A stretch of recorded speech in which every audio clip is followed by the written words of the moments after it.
अस्सलाम वालेकुम। The way I cook में आज ब्लैक कॉफ़ी बन रही है। ब्लैक कॉफ़ी की ये इंतहाई आसान रेसिपी है। इसको बनाने के लिए सबसे पहले मुझे गर्म पानी चाहिए, उबलता हुआ पानी। 2 कप मैंने पानी लिया है, इसको उबलने के लिए रख दिया है।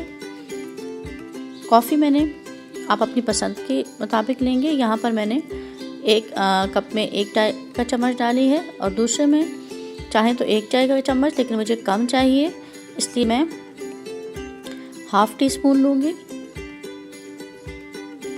हाफ़ टी स्पून कॉफ़ी लूँगी। और चाहें तो आप इसमें चीनी भी शामिल कर सकते हैं।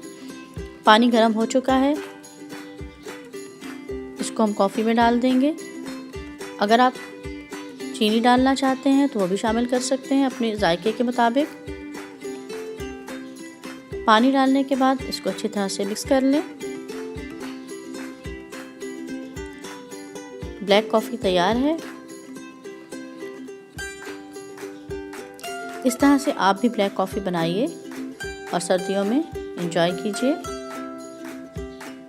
लेकिन चैनल को सब्सक्राइब करना, वीडियो को लाइक और शेयर करना ना भूलें। और अपने कमेंट बॉक्स में ज़रूर बताइए कि आज की रेसिपी आपको कैसी लगी। अल्लाह हाफ़िज़।